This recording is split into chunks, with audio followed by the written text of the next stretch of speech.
Hai, Assalamualaikum warahmatullahi wabarakatuh. Apa khabar anda semua? Terima kasih kerana sudi bersama kita pada kali ini di channel Melibur Studio.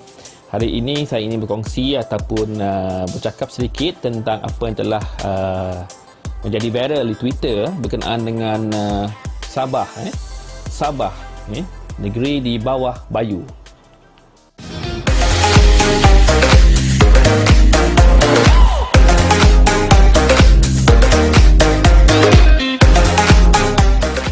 Baru-baru ini kita dikejutkan oleh satu posting Twitter yang telah dilakukan oleh Setiausaha Luar Filipina, Teodoro Locsin Jr. berkenaan dengan pemilikan negeri Sabah oleh Malaysia, yang kalau kita ikut pada maksud yang telah dicuba disampaikan oleh beliau, mengatakan bahawa Sabah itu milik Filipina, dan ia telah pun dibalas dengan satu kenyataan oleh Datuk Seri Hishamuddin Tun Hussein yang mengatakan bahawa kenyataan tersebut merupakan kenyataan yang tidak bertanggungjawab daripada Setiausaha Filipina. Walaupun ia tidak mencerminkan pendirian kerajaan Filipina, tapi oleh kerana dia dikeluarkan oleh Setiausaha Luar Filipina, maka ia melibatkan, akan mewujudkan satu ketegangan di antara hubungan Malaysia dan Filipina. Jadi kita tak tahu betul ke Sabah ni masih milik Filipina ataupun memang sudah diserahkan kepada Malaysia. Kita tak tahu, tapi ada beberapa fakta yang saya nak kongsi kepada anda, terpulang kepada anda untuk memikir. Jadi saya cuba untuk memberi sedikit penjelasan tentang apa yang berlaku dan berkongsi pandangan saya tentang kedudukan Sabah di Malaysia dan juga di Filipina. Okey? Soalan, adakah Sabah milik Malaysia? Jawapannya, tidak. Sabah bukan milik Malaysia. Sebabnya yang pertama adalah, kita kena tahu bahawa mengikut sejarah direkodkan terlebih dahulu, Sabah sebenarnya dipajak kepada British. Sebelum British tu adalah dua orang mamak orang putih ni, mamak British ni, Baron Ben Overbeck dan Alfred Dane, kan? Dan dia memajak, dan Sultan Sulu memajakkan Sabah ni kepada dua ekor mamat ni, sebelum mamat ni serah kepada British. Kalau anda punya tanah yang anda pajakkan orang lain, sebelum anda pajak ataupun anda berikan kepada orang lain, anda akan tanya saya dulu, kan, sebelum anda serahkan orang lain. Tapi adakah mamat dua ekor ni memohon ataupun mendapat konsen kepada Sultan Sulu ke tak untuk serahkan tanah Sabah tu kepada kerajaan British pada masa tu, kan, kepada Serikat India, Serikat North Borneo, kan? Itu kena dipikir dulu. Yang kedua, sehingga ke hari ini kita masih lagi membayar, ataupun Malaysia masih lagi membayar wang sebanyak RM5,300 kepada Sultan Sulu ataupun waris-waris Sultan Sulu. Kenapa kita bayar? Pasal dah secession, kan? Kenapa kita bayar? Adakah bayaran ini adalah bayaran session punya bayaran atau macam mana? Kita tak tahu, kan? Sebab argument tu ada sulit, kita tak tahu. Tapi ada yang dikongsikan di internet, saya ada baca sedikit lah di internet ni, menunjukkan bahawa memang ada wujudnya perjanjian antara Sultan Sulu dengan kerajaan British mengenai penyerahan hak Sabah kepada mereka. Tapi tak ditandatangani lah, saya tak tahu. Dan kita kena tahu Sultan Sulu, Sultan Sulu pandai ke dia berbahasa Inggeris? Itu soalan. Kalau dia tidak memahami janjian itu dalam bahasa Inggeris, kita boleh nyatakan bahawa itu wujud manipulasi agreement, kan? Jadi untuk membolehkan dua pihak menandatangani satu perjanjian, kedua-dua pihak harus memahami kandungan dalam perjanjian, kan? Dan atas dasar itu, saya tak pasti sama ada Sabah itu diserahkan kepada kerajaan British secara sah atau tidak. Tapi kalau pajak, betul. Yang ketiga, okey. Apabila Sabah nak dimasukkan ke Malaysia, Suruhanjaya Kobot telah melakukan satu pungutan suara di Sabah. Okey. Dan majoriti mengatakan mereka mahu menyertai Malaysia. Soalannya, berapa ramai orang Sabah yang menyertai pungutan suara tersebut? Kerana pada masa tersebut Sabah belum lagi membangun. Jadi banyak kawasan-kawasan yang belum dapat dihubungkan dengan sistem pengangkutan yang baik ataupun sistem perhubungan yang elok. Jadi macam mana pungutan suara ini dapat dilakukan secara total di negeri Sabah jika mahukan satu pungutan suara yang benar-benar mencerminkan pendirian rakyat Sabah itu untuk bersama Malaysia. Yang keempat, tanah Sabah sebenarnya dipajakkan kepada British. Kalau ikut kepada prosedur, kalau saya tuan tanah dan saya memajakkan kepada orang lain dan orang lain itu tidak lagi mahu memajakkan tanah itu daripada saya, maka orang tersebut mesti mengembalikan tanah tersebut kepada saya. Kenapa British memasukkan kepada Malaysia? Tentu suatu yang pelik kan?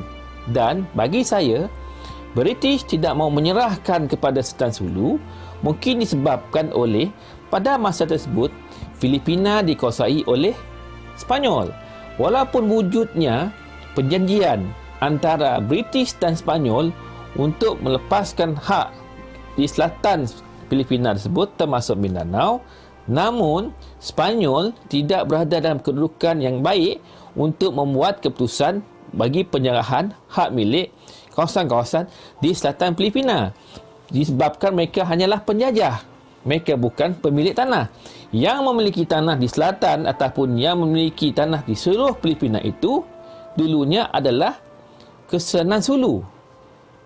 Jadi, sebagai pemajak, saya harus pastikan bahawa apa yang saya telah pajakkan harus dikembalikan kepada orang yang memiliki barang yang dipajak tersebut. Contohnya Sabah. Sabah itu sepatutnya dikembalikan pada Sultan Sulu, tapi tidak dikembalikan. Dan apa yang berlaku adalah, okey, British setting up Suruhanjaya Kobot, buat pungutan suara dan majoriti mengatakan mereka setuju untuk menyertai Malaysia. Padahal Sabah, kalau diikutkan kepada perkataan pajakan itu sendiri, bermaksud Sabah tidak pernah dijajah oleh British, hanya dipajak sahaja. Yang kelima, Tanah Melayu merdeka pada tahun 1957. Malaysia dibentuk pada tahun 1963. Pada masa itu, pembentukan Malaysia termasuk Tanah Melayu, Sabah dan Sarawak dan Singapura. Soalannya, kesemua wilayah yang membentuk Malaysia pada masa tahun 1963 itu hanya satu tanah sahaja yang hanya bersifat pajakan, iaitu Sabah. Tidak pernah dijajah oleh British tapi dimasukkan ke dalam Malaysia. Katalah anda mempunyai satu tanah yang anda punya sekian lama dan pajakkan pada orang lain untuk tempoh yang agak lama, dan tiba-tiba orang tersebut nak membangunkan tanah tersebut bersama tanah-tanah yang lain, dan tanpa mengambil kira anda sebagai pemilik tanah, buat saja gabungankan tanah tersebut menjadi satu kawasan yang dibangunkan, dan anda hanya mendapat sewaan selama mana anda hidup dan anda tidak menikmati selebihnya. Bagaimana perasaan anda? Jadi, Sabah bukan milik Malaysia. Adakah Sabah milik Filipina? Jom, ini pendapat saya. Sabah bukan milik Filipina lagi, tuan-tuan. Pertama, Sabah telah pun menyertai Malaysia secara sah, walaupun bukan dimiliki oleh Malaysia, tapi telah menyertai Malaysia. Nombor dua, Siapa yang bangunkan Sabah? Kerajaan Filipina ke kerajaan Malaysia? Kerajaan Malaysia kan? Menghabiskan sebahagian besar daripada peruntukan yang ada di Pembandaraan untuk bangunkan Sabah pada masa itu. Okey, daripada kemasukan dia pada tahun 93 sampai sekarang. Tengok apa yang berlaku ke negeri Sabah. Membangun pesat, pelancongan di kiri kanan, atas bawah. Kan? Kita Sabah dikenali di seluruh dunia. Siapa yang bagi peruntukan tersebut ataupun membangunkan negeri Sabah? Malaysia kan? Betul. Yang ketiga, kalau hari ini rakyat Sabah membuat pungutan suara untuk menyertai Malaysia ataupun Filipina, saya pasti rakyat Sabah akan milih menyertai Malaysia. Kenapa? Kerana kerajaan Filipina tidak mempunyai kemampuan untuk membangunkan negeri Sabah itu sendiri. Jangan kata negeri Sabah, kita tengok dekat Mindanao, selatan Mindanao, macam mana keadaannya. Kan? Tengok macam itu. Okey? Kerana kerajaan Filipina tidak mempunyai kemampuan untuk membangunkan negeri Sabah. Okey? Apatah lagi dia nak ambil alih Sabah. Lagi teruk. Kalau kamu nak tengok, atau tuan-tuan nak tengok, atau lihat kemampuan kerajaan Filipina membangunkan negeri Sabah ataupun wilayah lain, kita tengok saja di Mindanao. Okey? Berapa banyak pembangunan yang telah dilakukan oleh kerajaan Filipina di Mindanao. Kalau kerajaan Filipina mempunyai kemampuan untuk membangunkan Mindanao, tidak akan wujud terorisme di Mindanao. Tidak ada wujud persatuan-persatuan ataupun kegiatan-kegiatan penculikan di Mindanao. Tidak akan ada wujud kegiatan jenayah di Mindanao. Tidak ada. Okey, tidak ada. Sekiranya kerajaan Filipina berlaku adil ke atas selatan Mindanao. Jadi, apabila selatan Mindanao tidak dibangunkan dengan baik, maka berbondong-bondonglah rakyat Mindanao berhijrah sama ada secara legal dan illegal ke negeri Sabah. Kenapa? Because mereka nak mencari rezeki. Okey, ke tempat mereka tidak dapat mencari rezeki dengan elok. Disebabkan oleh berlakunya pembangunan yang tidak sekata yang dilakukan oleh kerajaan Filipina. Bukanlah maksud saya mengatakan kerajaan Filipina itu tidak elok. Saya hanya menyatakan bahawa kerajaan Filipina tidak mampu. Tidak mampu untuk membangunkan selatan Filipina.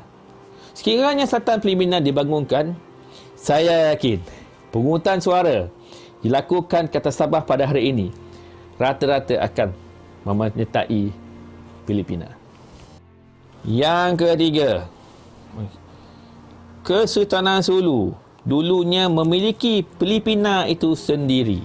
Kepulauan Filipina itu dimiliki oleh Sultan Sulu yang dulunya dipunyai oleh Kesultanan Brunei. Okey?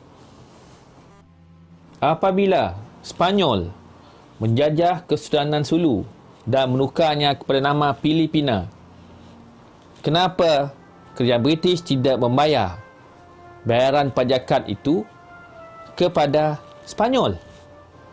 Kenapa terus membayarnya kepada Sultan Sulu? Kenapa? Ini menunjukkan bahawa walaupun Spanyol menjajah Kepulauan Sulu ataupun sekarang ni Filipina ataupun menjajah Filipina, mereka menganggap Filipina ataupun Kesultanan Sulu pada masa itu tidak lagi termasuk Sabah. Kenapa tidak termasuk Sabah? Kerana Sabah telah pun dipajakkan kepada British. Ini jelas menunjukkan kepada kita semua bahawa sudah wujudnya dua sempadan yang jelas antara Sabah dan juga Filipina. Yang keempat, kita tahu bahawa British ada membuat perjanjian dengan Spanyol mengenai penyerah milikan kawasan-kawasan di selatan Filipina kepada British. Okey, soalan dia, kenapa apabila Filipina mendapatkan kemerdekaan daripada Spanyol tidak termasuk Sabah? Ini menunjukkan bahawa Sabah tidak merdeka bersama dengan Filipina, dan jelas sekali mengatakan bahawa Sabah bukan milik Filipina. Ianya hanyalah milik Kesultanan Sulu sahaja. Sebab itu, pajakan tahunan dibayar oleh British kepada Sultan Sulu dan bukannya kepada kerajaan Filipina yang ada sekarang ini.